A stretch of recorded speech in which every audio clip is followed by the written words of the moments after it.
بسم اللہ الرحمن الرحیم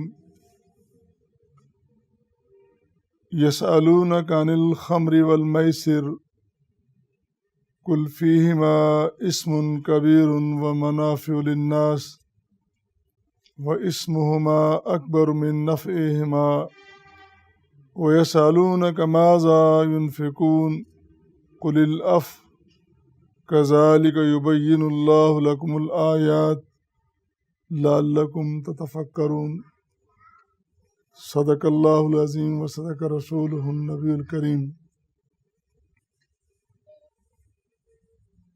ہر قسم کی حمد و ثنا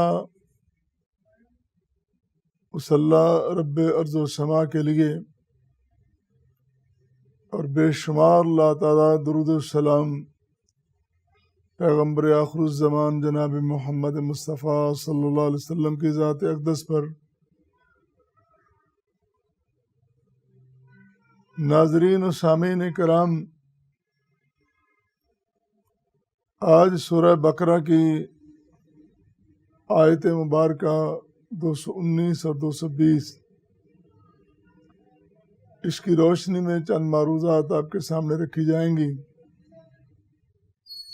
بس ایک ہی دعا ہے کہ اللہ ہمیں قرآن پڑھنے، سمجھنے اور عمل کرنے کی توفیق عطا فرمائے۔ سوال ہوا رسول کریم صلی اللہ علیہ وسلم سے خمر اور میسر کے بارے میں، شراب اور جوا، شراب اور قمار کے بارے میں، اور اس طرح کی کئی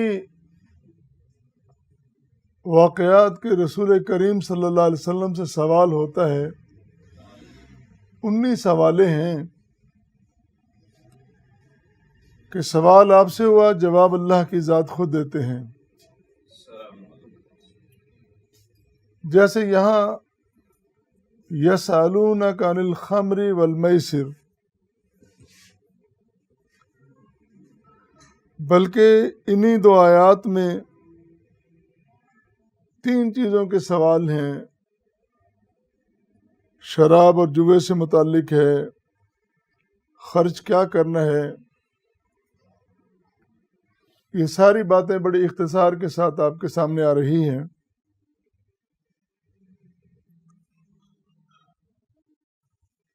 جواب ملا، آپ سے سوال کرتے ہیں، فرما دیجئے ان دونوں میں اسم کبیر بڑا گناہ ہے، ومنافع للناس اور لوگوں کے لیے نفع بخش اور منافع بھی ہے، لیکن اسمہما اکبر من نفعہما، ان دونوں کاموں میں، دونوں امور میں گناہ جو ہے وہ بہت بڑا ہے اس کے نفع سے۔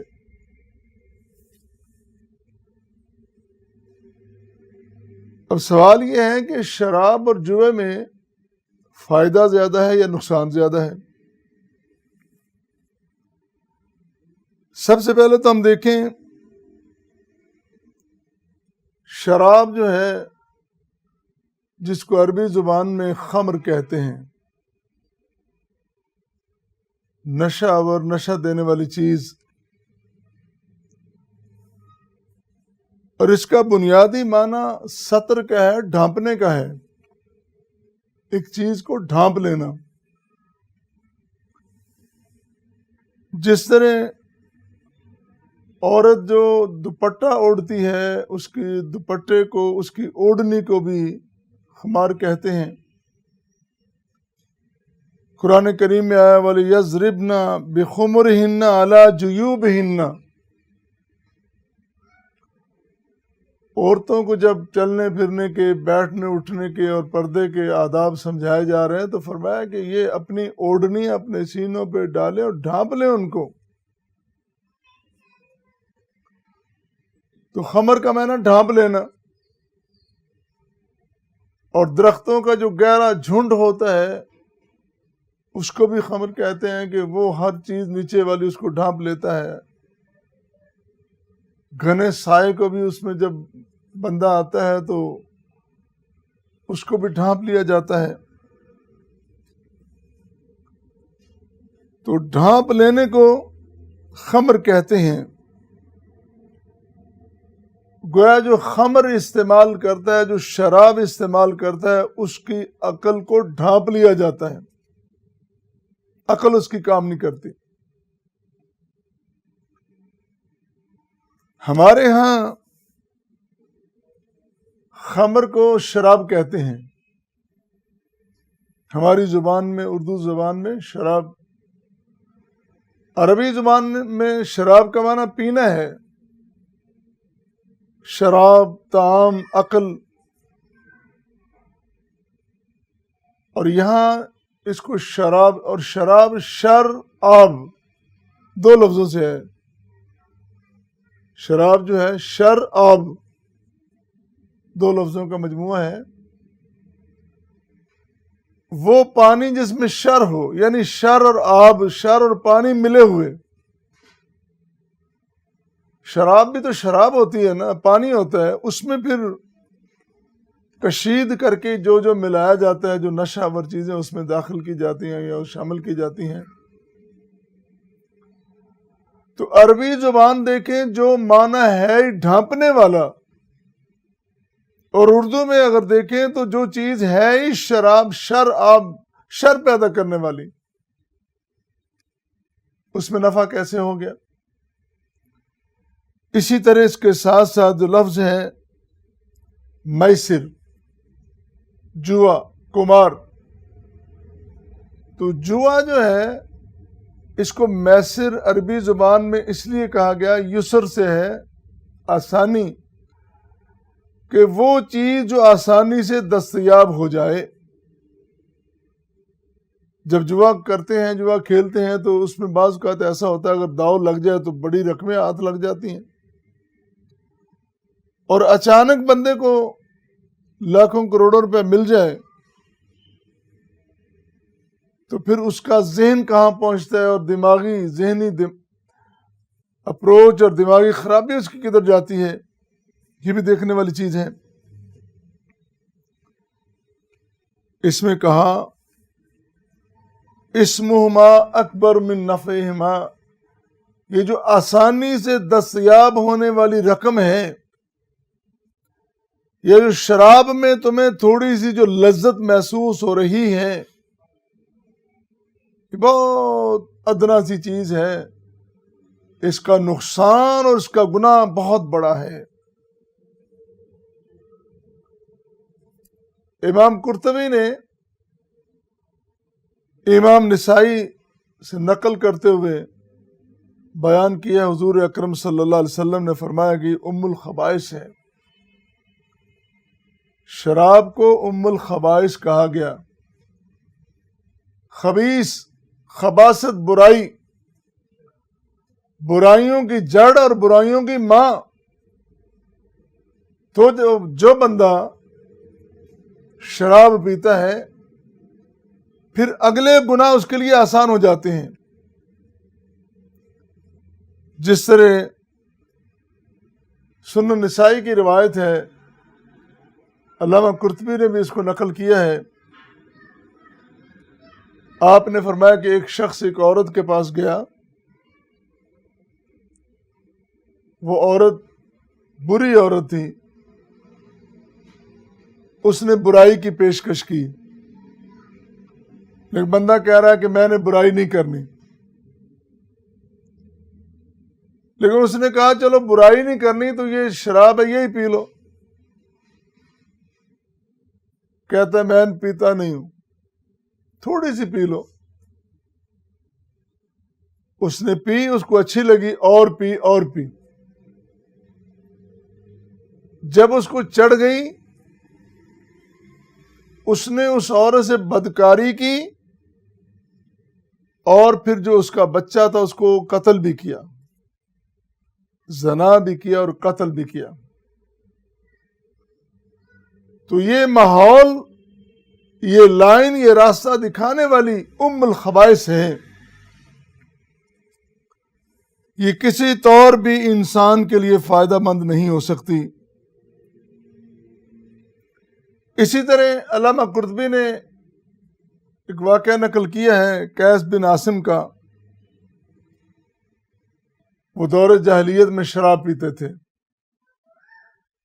پھر انہوں نے چھوڑ دی، اور چھوڑنے کی جو وجہ اور سبب ہے وہ یہ ہے، کہتے ایک دن میں نے شراب پی، شراب پینے کے بعد میں نے اپنی سگی بیٹی، حقیقی بیٹی،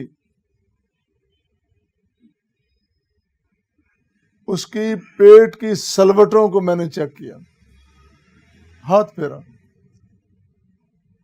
نیت میں فطور ہے، اتنا ہی کیا، اور اپنے والدین کو برا بھلا کہا، وہ والدین جن کا احترام کیا جانا چاہیے، وہ والدین، وہ ابا حضور جس کی رضا میں رب کی رضا ہے، وہ والدہ جس کے قدموں تلے جنت ہے، شراب میں ان کو برا بھلا کہہ رہا ہے. چاند کو دیکھا تو چاند کو برا بھلا کہنے لگا، گالیاں دینے لگا. جب نشہ اترا، ہوش آئی، تو پتا چلا کہ میں نے یہ تینوں کام ہی بڑے غلط کیے ہیں. والدین کی گستاخی، اور بیٹی کو نظر بد سے دیکھنا، پھر اس کو ٹچ کرنے کے، ہاتھ لگانے کی جرات اور جسارت کرنا. بڑی شرمندگی ہوئی، اور اس کے بعد اس نے یہ ارادہ کر لیا کہ آج کے بعد میں شراب کو ہاتھ نہیں لگاؤں گا. اس لیے فَإِنَّ الْخَمْرَ تُفْزِعُ الشَّارِبِيهَا وَتَجْنِيهِمْ بِهَا الْأَمْرَ الْعَظِيمَ. شراب اپنے پینے والے کو، اس کی حالت کو تبدیل کر دیتی ہے، اور اس کو اس بات پہ آمادہ کر دے کہ وہ بڑے سے بڑا کام، برا کام کرنے کے لیے تیار ہو جاتا ہے. چنانچہ انہوں نے پھر کبھی اس کو ہاتھ نہیں لگایا. تو جو ہمیں ظاہری طور پر تھوڑا سا فائدہ نظر آ رہا ہے شراب میں لذت کا، اور جوئے میں آسانی سے ہاتھ آنے والی رقم کا، جوا کھیلنے والے جواری جب داؤ لگاتے ہیں، رقم ہار جاتے ہیں، اپنی زمین، اپنی جائیداد، حتیٰ کہ اس کو رشتوں کی پہچان نہیں، اپنی بیوی تک کو داؤ پہ لگا دیتے ہیں. خیال یہ ہوتا ہے ایک بار لگا دو، پھر میں نے جیت ہی جانا نا. کس کس حالت میں، بدترین حالت میں. اور شرابی بعض اوقات ایسا ہوتا ہے جب نشہ ہوتا ہے تو نالی پہ گرا ہوتا ہے، گندے پانی کو چشمہ سمجھ کر اس سے منہ دھو رہا ہوتا ہے، چشمے کا پانی سمجھ کر اپنے پیشاب سے منہ دھو رہا ہوتا ہے. غلیظ ترین یہ جو نتائج ہیں، اس کو کہا اکبر من نفعہما، ان کے نفع سے، یہ معمولی سی لذتوں سے بڑھ کر بدترین اس کے جو نقصانات ہیں، اس سے بچنا چاہیے.